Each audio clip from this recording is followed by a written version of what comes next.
Hello, hello, everyone. Welcome to the ASES June webinar. We've given everyone a couple of minutes to go ahead and join in, so I'm going to go ahead and get started and tell you all a little bit about this month's webinar and myself. I am Carly Sapola. I'm the Director of Operations for the American Solar Energy Society. We are doing a monthly webinar series. This is our June webinar for 2020. And before I introduce our speaker for this month's webinar, I'm just going to give a short update about our ASES programs. We've got our 49th annual National Solar Conference that is now 100% online, all virtual, easily accessible to everyone everywhere. So we've got the conference happening this month, June 24th and 25th. It will be on a fully interactive platform featuring an entrance lobby that's animated, an auditorium that will feature our live and recorded sessions, an interactive networking lounge with chat functions, as well as an exhibitor hall where you can speak and meet with our partners and sponsors. I'd also like to note that ASES members do receive great discounts to attend the conference, so be sure to learn more and join ASES if you are not a member already at ases.org/join. As a thank you for attending the webinar this month, I'd also like to offer a little discount to the conference by using code THANKYOU2020 for an extra 10% off your registration at checkout. So be sure to learn more and register now at ases.org/conference. I'd also like to note that we do have our National Solar Tour slated for October 3rd and 4th, and we are also planning on converting the National Solar Tour to be on a virtual platform as well. So we'll have events the week leading up to October 3rd and 4th for the National Solar Tour. We are partnering with Solar United Neighbors on this. So be sure to sign up and learn more about the National Solar Tour at nationalsolartour.org. And since the National Solar Conference will be taking place at the end of this month on June 24th and 25th, we do not currently have plans for a July webinar.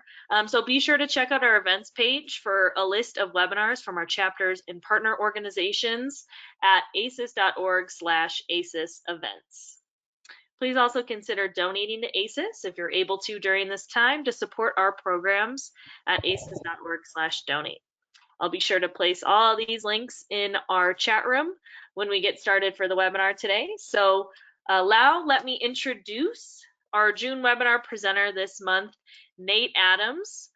Also be sure to keep a lookout. We will be sending out a poll here right now for us to ask a little bit about yourself, who we're presenting to. So be sure to keep an eye out for that and fill out that poll once I send that out. But let me hand everything over now to Nate Adams. Well, hello there. Can you hear me? Yes. Okay. And now you should be able to see my screen. Yes. Excellent. All right. Well, thanks everybody for coming. There we are. That's what I wanted to see, was that poll. So if you all could just quickly answer who you are. I'm just curious to understand who I'm talking to, because this is different from my usual audience, which tends to be HVAC contractors. Lots of homeowners. Yep. And then just a little bit about me. I've ended up with the moniker Nate the House Whisperer, but my name is Nate Adams, and we have a practice here in Cleveland called Energy Smart Home Performance, and we do not really deep retrofits. Some people might call it that, but I consider deep a 70% energy reduction or greater, and we don't normally get to that level with the work that we do, but it's a combination of insulation on one side and HVAC on the other, and that's been the day-to-day job for a number of years now. And then currently we're working on building a program for HVAC contractors that basically turns what we've been doing into a scalable process. And so that's going to underpin a lot of the stuff that you're going to see here, because if you want to electrify your house right now and you call an HVAC contractor who is going to be necessary to do that, they're going to look at you like you have two heads right now. And we need to make it so that they're not only looking at you like a normal human being, but that they are excited to work with you. So that's what we're really working on now. So anyway, enough about that. Let's talk about the basics of Electrify Everything. Let's see here. What do I have to hit? There we go. Okay, so like I said, this is meant to be very 101. So we're going to take a big step back, and we'll start with life uses energy. I mean, that's kind of a requirement.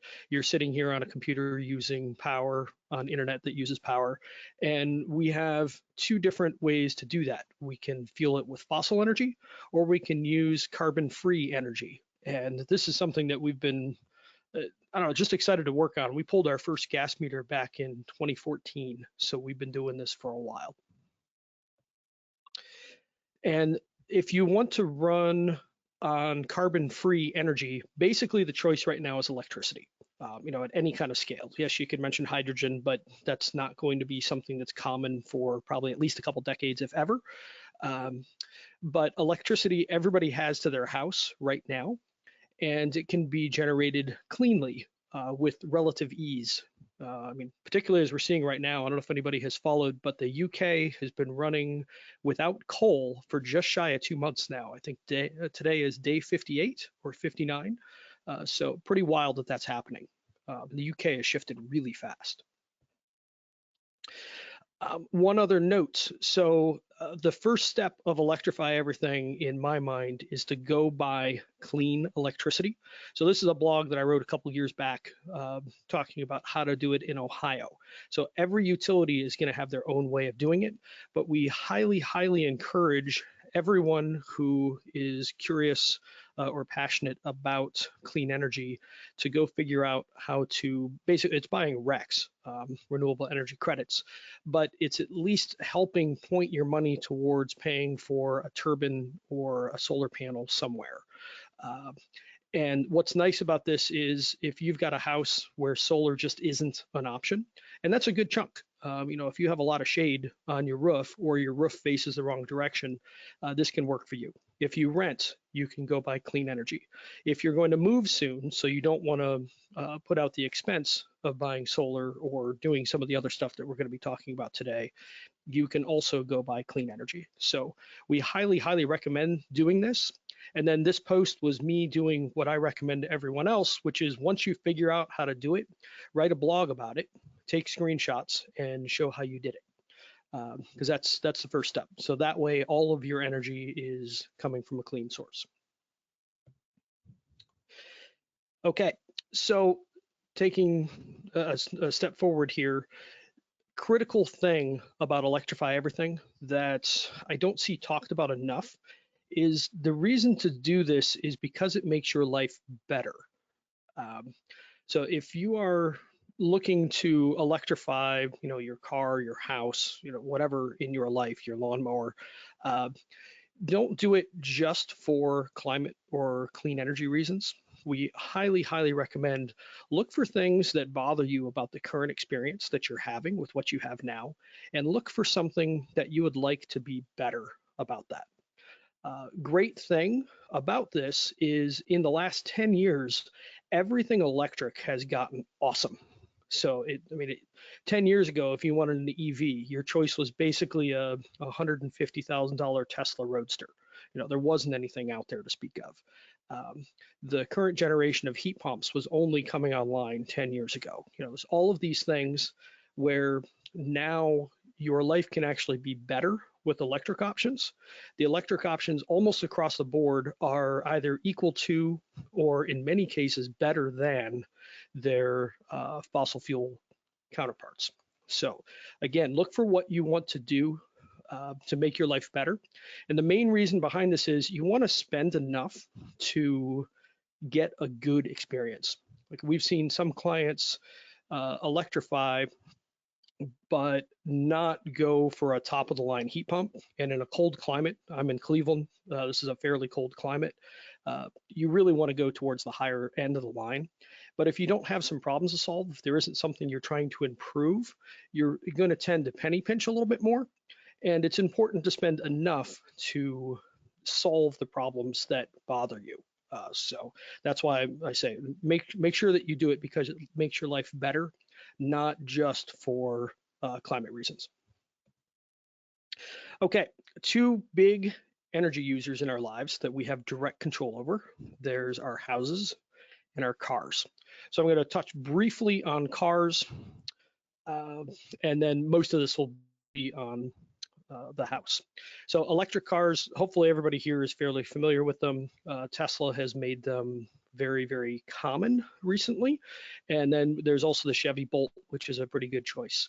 But if you are looking for an electric car and you're going to completely replace an internal combustion engine car, these are the three things you need to make sure you get right. So choose a car that has at least 200 miles of range. Because keep in mind, in the wintertime when it's cold, you'll only get about half that range.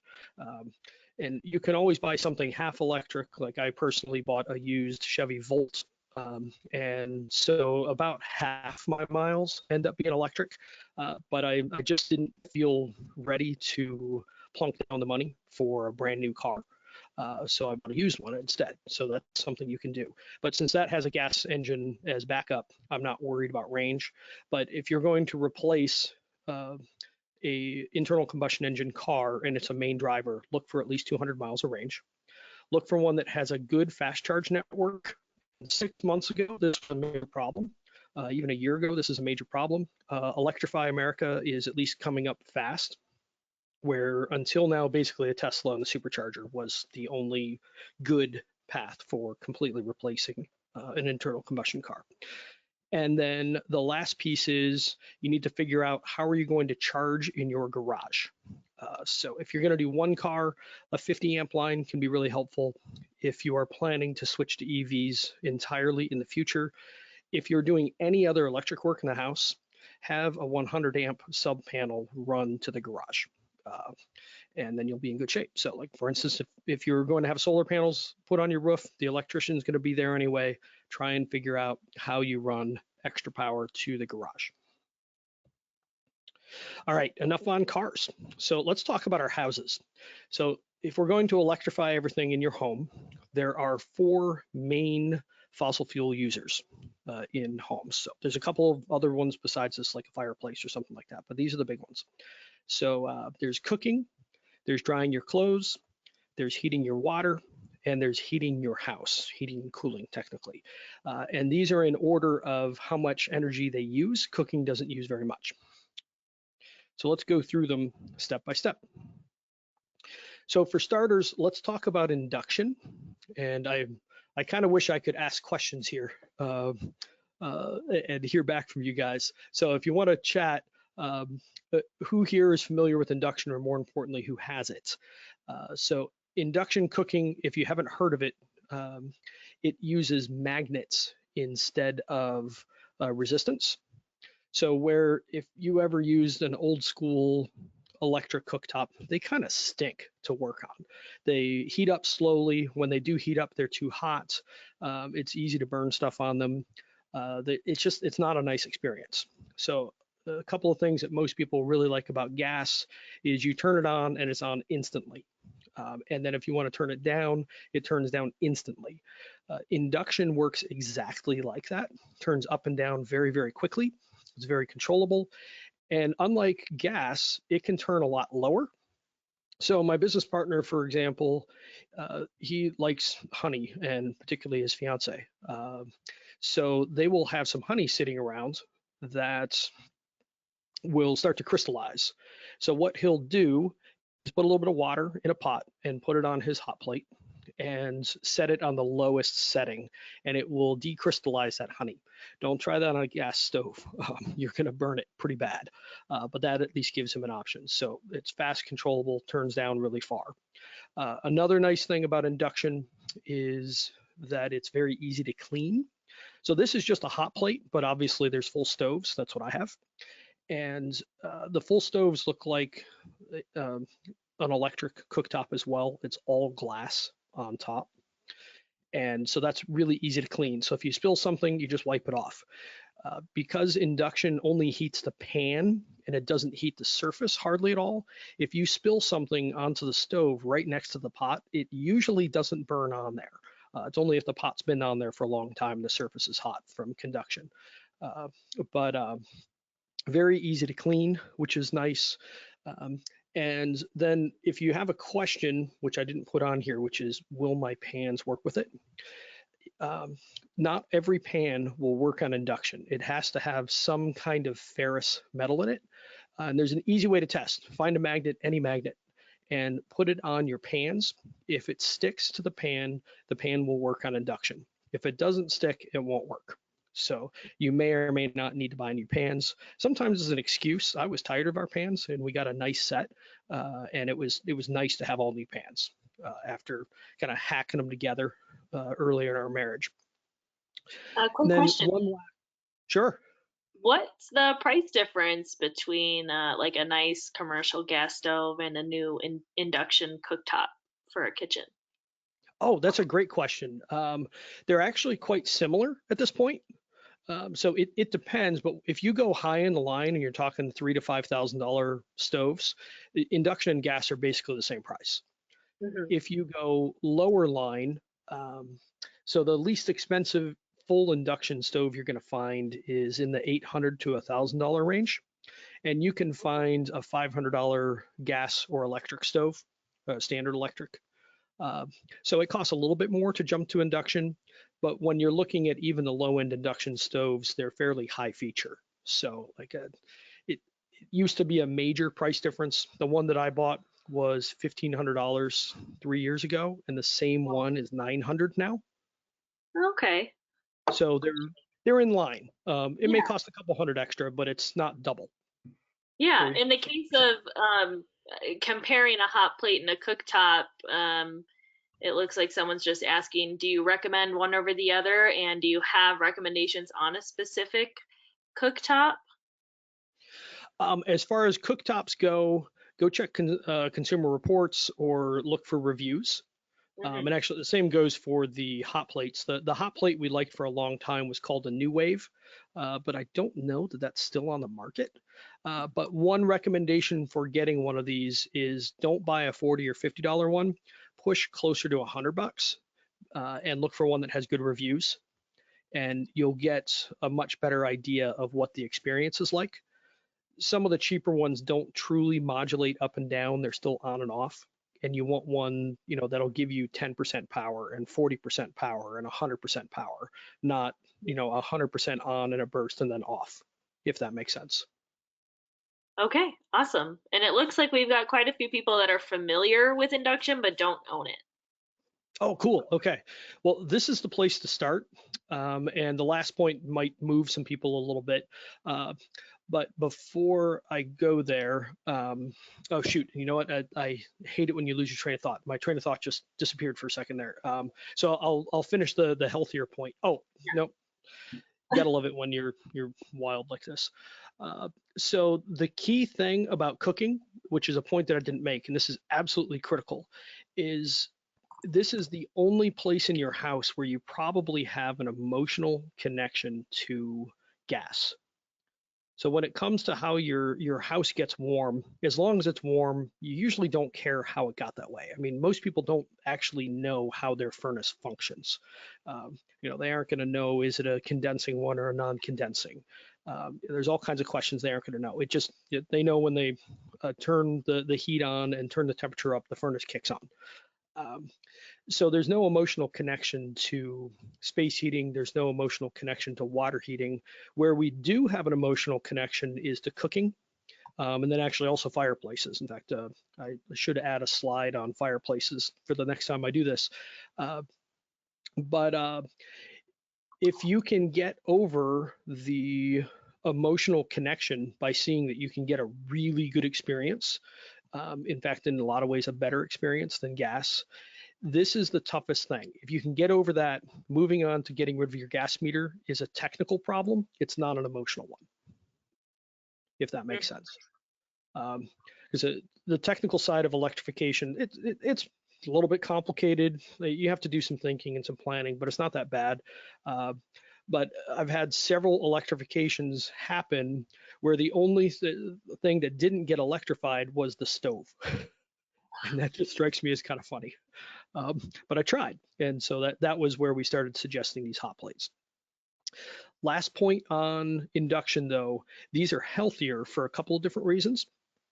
So whenever you are using a gas stove, you may not think about it, but you're actually breathing from the exhaust pipe.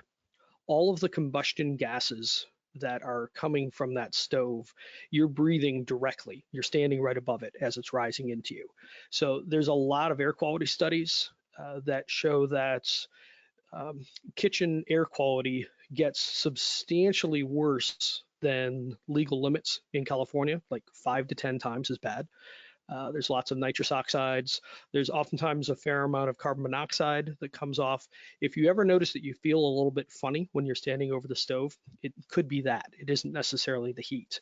So it's a good idea to avoid combustion in your house if you can, particularly combustion that doesn't go up a flue. And induction definitely does that.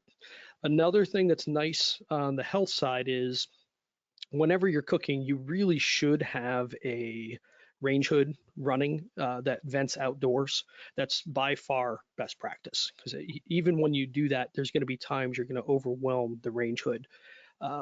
But what is nice about induction is it uses about 2/3 less energy than either electricity or regular electric cooktops or gas cooktops. So what's called the effluent, so it's the cooking food, the vapors and the smoke from the food that you're actually combusting, because when you cook food, you're actually burning it in a controlled manner.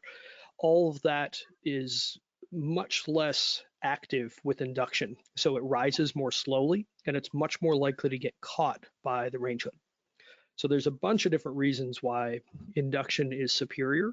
So it's worth trying. So everybody here, go on Amazon or wherever your preferred vendor is, look up a well-reviewed induction hot plate and snag one. And then have your friends over and see what it's like. If you hate it, that's fine, but at least you tried it. Great. And Nate, another question. What about ovens? Do they make like ovens that are induction? No, ovens remain electric for this, but you might look for one that's convection. Induction only works when a pan is in direct contact, and obviously in the middle rack of your stove, it can't be in direct contact with the cooking surface. But a nice convection oven can be nice. We make pizzas in ours. My wife is very good at making homemade pizza. We were already decent at it, but for the rest, thank you, quarantine. Great. Okay, awesome. All right. So cooking, like I said, that's the critical one emotionally, but let's talk about a little bit of technical stuff here. This is very, very light. So the other three things we're going to talk about all involve heat pumps. And heat pumps move heat, they don't make heat. So like a toaster makes heat. It uses resistance and you get the little red filaments. Same thing with like an incandescent light bulb. That's making heat. That's very energy intensive. Heat pumps move heat from one place to another. And one thing that messes with people's minds is that a heat pump can pull heat out of cold air. The fact of the matter is, all of us have a heat pump running in our house right now. It looks like your refrigerator. So is it cold inside your fridge? I don't have a live audience at the moment. Well, I do, but I can't talk to you directly. So yes, it's definitely cold in the fridge. And there's also heat coming out the back. So there is heat to be removed from that cold air. And heat pumps do this. They pull heat out of air and move it to another place. The other thing that's really cool about these, they are basically the closest thing to magic that I know of in real life. You put 1 unit of energy in it and you get 3 units of energy back out. So this makes them 300% efficient in general. Some of them are 2.5 times, some of them are 5 times. There's a bunch of different factors there. But in general, if you lean on 3 to 1, you're going to be in pretty safe territory. And so this is how they do that. They move heat from one place to another. Like your air conditioner doesn't actually cool your house. Technically, it takes heat from inside your house and it rejects it outside. That's how they actually work. And then in the wintertime, they take heat from the cold air outside and reject it into your house. That's how they do it. Okay, so that's the basics of heat pumps. One thing before I go to the specific applications here, you may hear that heat pumps, A, don't work in cold climates, and B, are not good for older homes. Our first 4 electrifications are pictured here. They're all century homes in the Cleveland area. So cold climate, all at least 100 years old. So it can be done. Older homes do take a little more homework because you probably need to air seal and insulate them some, but it's very doable. All right, moving on to the different pieces of heat pumps. So we'll move on to drying. This is not a strong recommendation, but the heat pump dryers are finally getting ready for prime time. For years, I've been watching these, and the reviews are abysmal. They're just awful. You know, they're running 1 and 2 star average ratings, which is crazy. But a couple of European ones are making it over here now. This is the Miele, and I've got a few friends that have this. It's smaller than the typical American dryer. But one thing that makes this one in particular very cool is it runs on 110. So say you have a master closet that you would like to add laundry to, you can do that without having to figure out how to pipe the vent outside. So that's in the no vents can go anywhere. That's what I mean by that. There are also condensing dryers that can do the same thing. That's what I have in my house. But it's nice. They're finally coming along. So check your reviews, do your homework, but they're getting there. They're not particularly cheap though. So if you're looking at budget and you're like, boy, I don't know if we need that, you probably don't. Use a standard electric dryer. They don't use that much energy over the course of a year.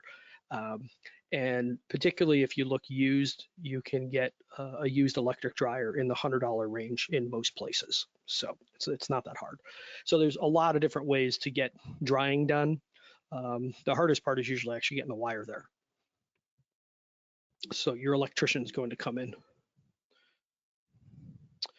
All right, next one is a heat pump water heater. These we have a total man crush on. These are such a nice piece of equipment. So heat pump water heaters take heat out of whatever space they're in, and then they put it into the water. The first couple generations of these were kind of noisy. The last generation or 2 are very, very quiet, which is nice because you can put them almost anywhere. Still wouldn't strongly recommend putting them right next to a bedroom, or if you have a basement, putting it right underneath the bedroom. But you could probably get away with it, where the first gen, I wouldn't do that.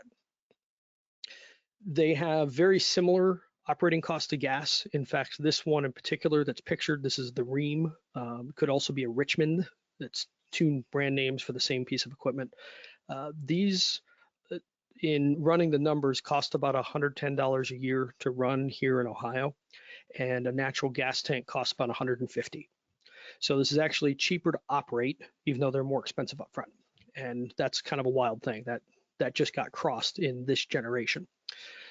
Another really nice thing about these is they don't have a flue. So say your water heater is right next to your chimney and it has to be there because you needed to have some way to get the flue outside. But your bathrooms happen to be on the other side of the house and there's a place to put this water heater, you can move it as long as you get the wire there, because you don't have to worry about a flue. You don't have to worry about what are the combustion gases going to do. And that's pretty slick. We've really liked these. Our clients have really liked these. Lots of good feedback. And then the last point is it's another combustion safety thing. There's no carbon monoxide risk with these tanks because you're not burning anything. It's something you probably don't think about. And obviously with a gas stove, you're just straight up breathing the bad stuff. But with about half the water heaters that I test, they fail what's called combustion safety testing. And usually it's because they aren't drafting well. So the flue gases are not going up the chimney. Instead, they're coming into the house. And particularly if you do any air sealing and insulation in your house, that tends to make a borderline water heater backdraft worse. Because I've watch this on a couple of projects where we get the project done. Sorry, Mrs. Homeowner, but we're going to have to buy this water heater as well. And that's always a kind of painful conversation to have. So it's better to do this before rather than find out that it fails after. But we don't.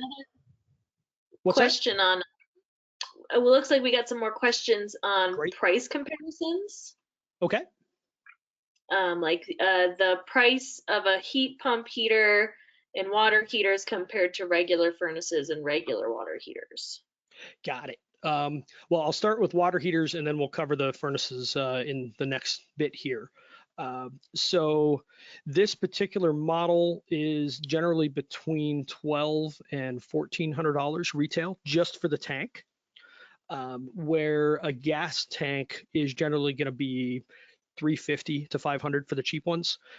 Now, if you move into the ones that we would recommend, which would be an induced draft, which it has a fan on the top to pull the air out so that you're sure it doesn't backdraft, those tanks are usually $800 or $900. So now we're getting into shooting range of the 11 to 13 for a tank like this. Or if you look at, say, a Navian, a on-demand water heater, the equipment's oftentimes more expensive than these. So when you look at it all, this tank is probably going to end up installed being 50 to 100% more than a cheap gas water heater. But if you're looking at a medium to high-end gas water heater, the installed costs are probably going to be about the same. Great. So hopefully that helps with that. And it's going to depend on your market. So if you're in California, you're going to pay double what everybody else does. I don't know what it is up with your market out there, but holy cow. I hear the installed costs and I fall over. Right, yeah, California is something else. But do you know anything about like rebates or if there's any like tax breaks on any of this, on any of these updates? Thank you. The tax credit, I don't remember for sure. There's been talk of something going through, but I haven't heard one way or the other. But as far as the rebates from the utilities, probably about half of utilities have a rebate for tanks like this, and it probably comes close to covering the cost difference. The rebates that I've seen are usually between $300 and $500, so that really helps even the playing field. Do keep in mind, if you are switching from gas to electric, though, you're going to need to pay an electrician to come in and run a new line. So depending on your house, that may be easy. We're mostly basements here in Cleveland, and so it's typically not a big deal. But if you have a ranch on a slab and the water heater's on the other side of the house from the panel, that may be more. So it's going to depend. Gotcha. So the only answer I can ever give in building performance, that's just how it works. Okay, so let's talk about heat pumps. So this is for your space heating, and this is just like an air conditioner. So this is a picture of one that we installed. But instead of just being able to cool your house, it can run backwards and it can heat as well. And they're typically on legs. So I usually joke that this is the droid that you're looking for. And these in the latest generation, which are called inverters. So now they're variable speed. They used to be either on or off, or sometimes there'd be two-stage ones where it would run at 2/3 power or full power. Their performance would fall off a cliff in colder temperatures. So if you've ever heard about heat pumps not working well below freezing, there's some truth to that. It's because their output falls pretty quickly as the temperature drops. But this latest generation largely blunts that. And there's even some that hold 100% of capacity all the way down to 0. So this generation will work in cold climates. So Cleveland is in climate zone 5. There are a total of 8 climate zones for the US. So climate zone 5 is the first of the cold ones. 6 contains places like Minneapolis. There's not a lot of people in 7 and 8. That would be like North Dakota and Alaska. So there's not a lot of population there. It's a little borderline on if heat pumps will work there, at least air source. But for the majority of the US, probably at least 90% of population, this is now a viable option where it didn't used to be. Then another really critical point on these is they can provide better comfort than furnaces. And the reason is relatively simple. It's if you're riding with somebody, would you prefer them to be stabbing the gas pedal and then letting off, and then stabbing the gas pedal and letting off to hold a certain speed? Of course not. That's horribly jerky. What you want is somebody with a really smooth pedal, so that you can barely even tell when they're given the gas or not. Variable speed equipment basically lets you have that smooth pedal, where most HVAC equipment out there, 85% is single stage, which means it's either on or it's off. And worse, it's usually, in the case of furnaces, 2 to 3 times the size that it should be. So it's like somebody stabbing the gas pedal with a 400 horsepower car, where they're either full on the gas or they're full off. That's how our houses heat and cool. The ideal thing you want to do is heat them very gently, constantly put a little bit of heat or a little bit of cool into them, and keep all the building materials and the surfaces close to the temperature of the thermostat. The way that you do that is you size it as small as possible, and then you use a multiple stage piece of equipment, so that you've got that gas pedal instead of an on-off switch. And heat pumps are generally substantially smaller than furnaces, so they are the better fit for comfort. Great feedback I got last year.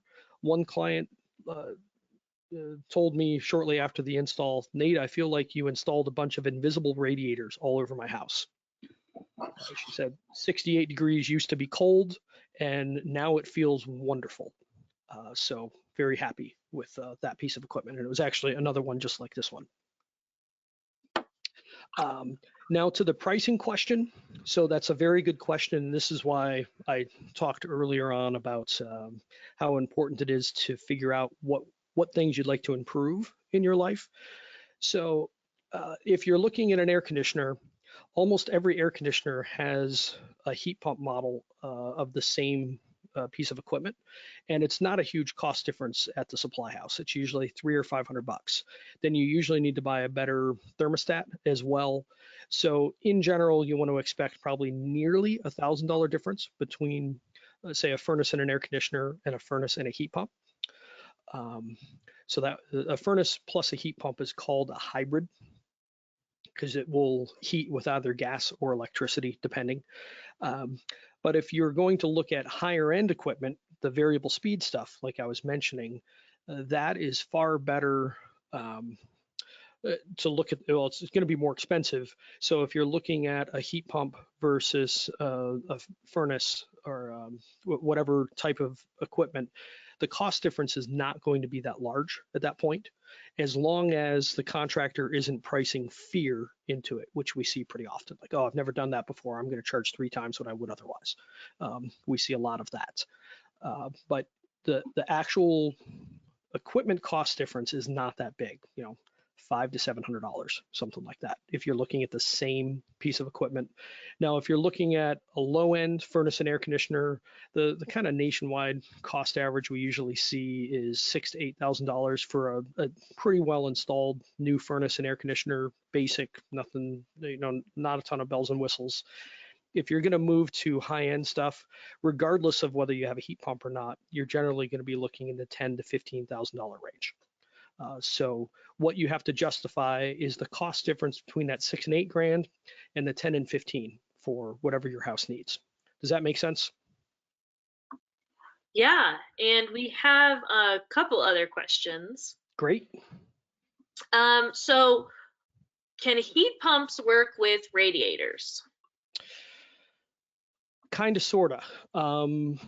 So as far as directly powering radiators, it's possible, but that's a fairly technically challenging thing. It depends what kind of radiators you have. But if you're talking about, like, say you've got a steam heat house, you could use mini split heat pumps or something along those lines. I see that application fairly often. So mini splits just have a little unit that hangs on the wall or goes in the ceiling generally. It's not my favorite piece of equipment because it misses some of the functions of HVAC that we like to see, like mixing the air, again, really good dehumidification, filtration, and humidification. But there are ways to make that done or to get that done. But that is an application that really needs somebody to look at individually to figure out. But yes, it is possible. It's just a matter of how. Gotcha. And what about heat pumps in Central Florida? Oh, if you don't have one, you're crazy. Sorry. Sorry, not sorry. So when you get to warmer climates, the cooling load is higher than the heating load. Where on the flip side, here in Cleveland, most houses need about twice as much heat to keep them warm as they need cooling to keep them cool. And then as you move south, it'll flip. So Louisiana might only need half as much heat to keep the house warm as it does cooling to keep the house cool, because it just doesn't get that cold in wintertime. And heat pumps in warm climates, you should just have one. Like you're crazy to not have one, even if you have a furnace as well. Gotcha. And here's another good one. Is there a way to calculate the cost difference between heating with gas versus heating with a heat pump? Yes, but all of the calculators I know of are fairly technical, and you'd probably want a professional hand with. Okay. But to that end, actually, why don't I jump to this slide? Because I'll answer that question better right here. So this is the biggest question that I get, and sure enough, here we got it again. Do heat pumps cost more to run? And the answer is, in general, yes. Depends on a bunch of factors. What climate are you in? How big is your house? What's the heat load on your house? And then most importantly, what are your utility costs? But I compared two of our projects that are extremely comparable. So both of these houses are built within 3 years of each other. They both have a single occupant. They both had basically the same job done to them as far as insulation and air sealing. And they have basically the same heating and cooling load. And their air leakage post-project was almost identical as well, pre and post. So very, very comparable homes. The 1918 house of the future, as we call it, on the right, that house 3 out of the last 4 years has cost less than the 1915 one. It was only, it was the winter of 2017, 2018 was the only one that threw that off because we had a 2-week cold snap. And the cost difference, by the way, that year was $30.68. That's how much more the 1918 House of the Future was. Now that's everything in. That's all gas and electric costs. But in general, you're looking at $0 to $500 a year more. It depends. But there's a big secret that you have to be aware of, which is, what is your gas meter fee? So here in Cleveland, both utilities have gas meter fees right in the $30 per month range, so $350, $360 a year. And if it's a $500 a year cost difference, but we eat $350 of it by getting rid of the gas meter, how much does that matter? So generally, we're finding that houses are pretty close. They may not be dead on, but a couple $100 over the course of a year, most people aren't going to notice. So it's close enough for government work at this point. Hopefully that tackles the question. Great. And this thing did crack me up. A buddy of mine posted it to me because it was meant ironically. If you're against pipelines, do your part and shut off the one bringing gas to your house. And he's like, most people would take this as an insult, and you're like, game on. So this is what we do. Anybody who will let me take their gas meter off, I will take their gas meter off. So it's fun. Okay, when to electrify? This is the critical question. The time to do this is during HVAC replacement. I just did what we call a comfort consult last week, and I was actually sent in by the HVAC contractor. The HVAC was 6 months old. Do you think they're going to be open to me suggesting a different piece of equipment after it's already in? No, it's not. So the time to do this is during HVAC replacement, and this is critical to plan ahead. 85% of new HVAC is replaced on an emergency basis. means the hottest day or the coldest day of the year it goes out. And how likely are you to do due diligence at that point? You're not. You're freaked out. Who's the first guy you can get here? Who's the first? What's the first piece of equipment we can get in? Probably the cheapest. Just get it working again. That's the usual scenario, and you don't want to do this, particularly if you're looking to go straight heat pump. A lot of these units are not going to be stocked across most of the country yet, particularly in colder climates. Like in Chicago, you cannot get a heat pump on the ground at all.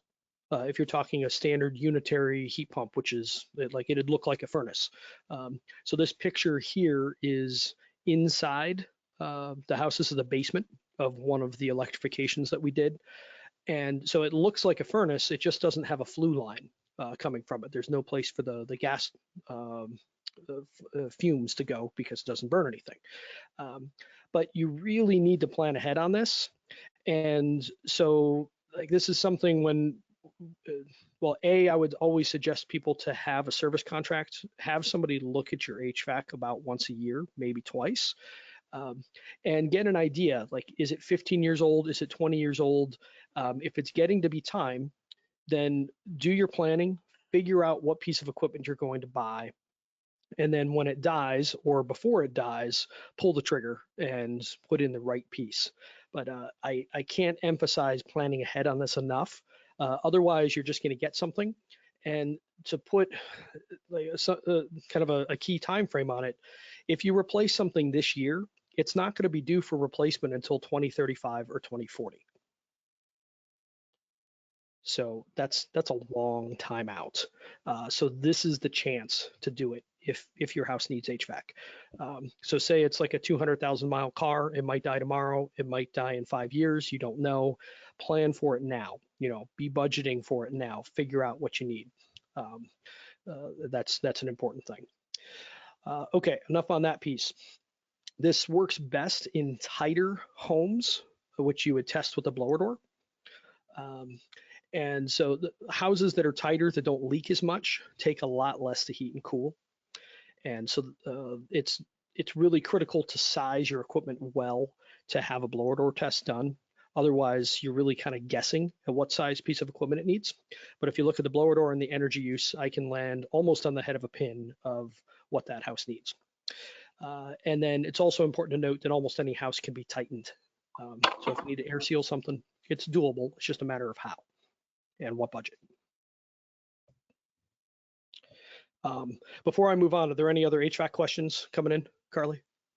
Yes. So someone is asking, was the 1918 house an air source heat pump, and would ground source be less? Yes, good question. We run exclusively air source because the ground source is pretty much never less. Even after the 30% tax credit that they have on it, we find that we can get air source done for $5,000 to $15,000 less, depending on the house. So we are not a giant fan of ground source. And here's the reason. If there's 5 or 10 grand in budget, I want that for tightening the house. And we've seen this a couple times. We had one client a couple years ago. They put a really nice geo system in their house, ground source system, and but they didn't tighten the house, and the house was really uncomfortable, and it was actually using substantially more energy than the 1918 house of the future. So that house was using, so the house of the geothermal was using about 20,000 kilowatt hours per year, and the 1918 house of the future is using between 11 and 13, depending on the year. Now, it's not exactly comparable because one has a family and the other one doesn't, but the odds are if he'd done the air sealing and insulation that we would have done and an air source, his energy use would have been much lower and his house would have been comfortable for basically the same budget. So that was a big miss. I mean, if you have X number of dollars to spend, strongly consider air source and do things to make your house more comfortable. And is it relatively easy to combine geothermal with a heat pump? Well, geothermal is a heat pump, but instead of using so it's air source versus ground source. So air source is pulling heat out of the outdoor air, even when it's cold out. Ground source is pulling heat out of the ground So every ground source system has a loop. They can either go vertical and they're drilled, 100, 200 feet down, or they can go horizontal, which are less expensive, but then they don't contain as much energy oftentimes.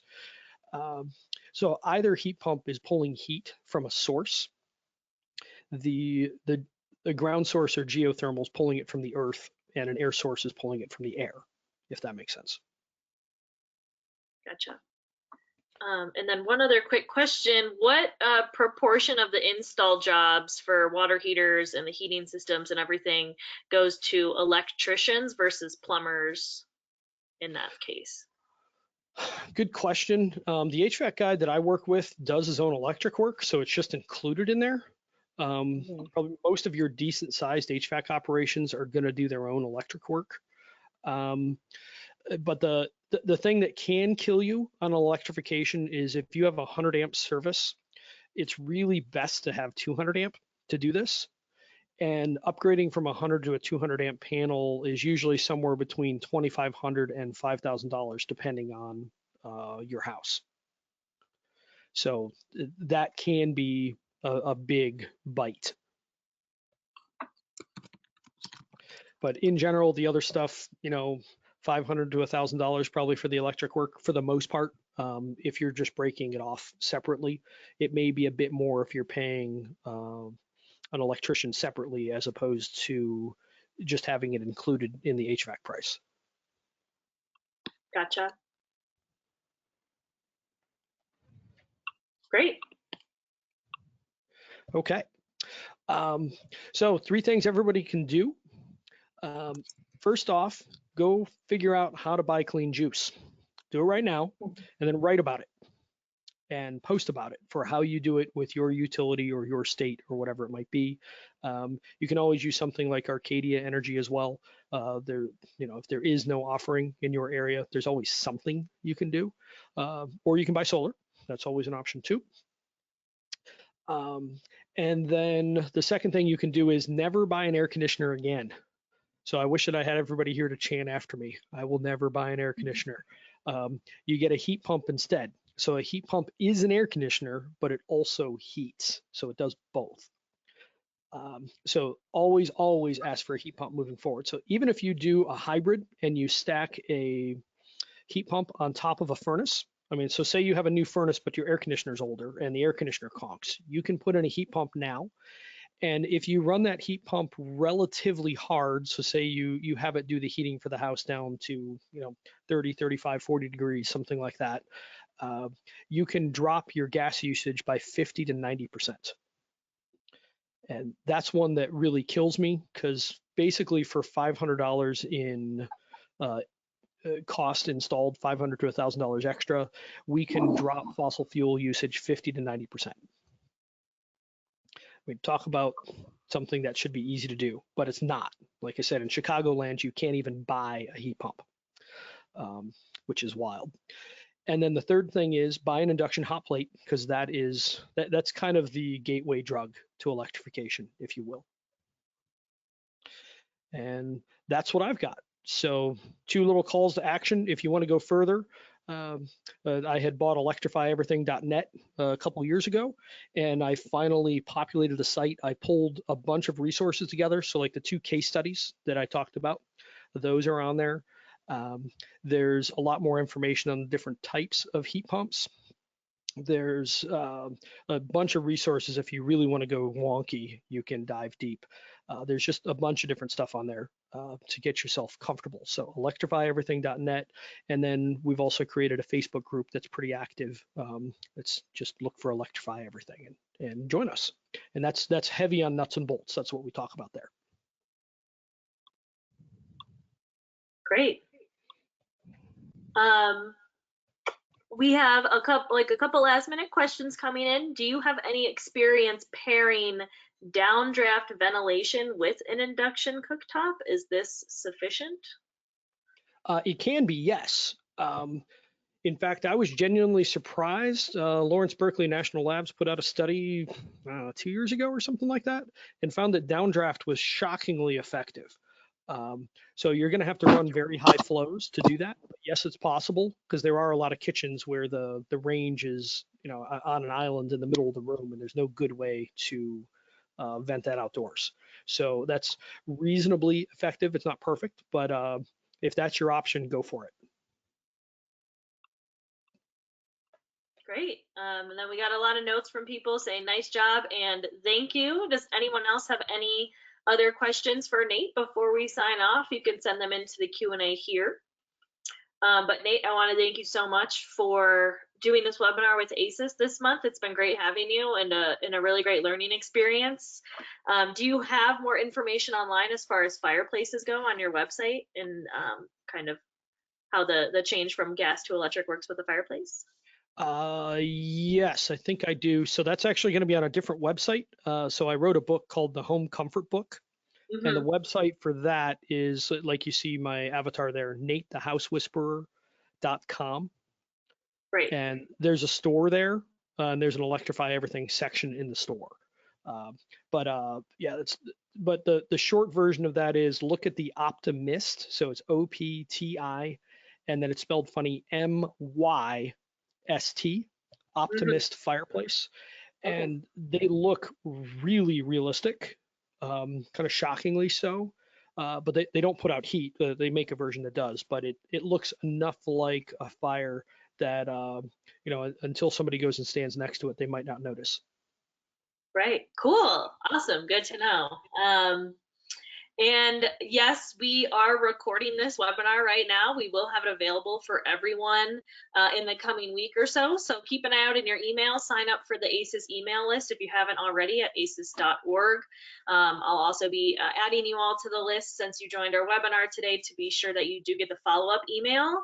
And I'll be sure to add any we'll have the whole recording here and any other additional information that Nate wants to provide me. I'll send out to you guys in an email. So keep an eye out for that in the next week or so. And Nate, thank you so much again for joining us this week. We'll have you on again here soon. Thank you very much. It was fun to be on. I appreciate it. Awesome. Thanks. Have a good day, everyone.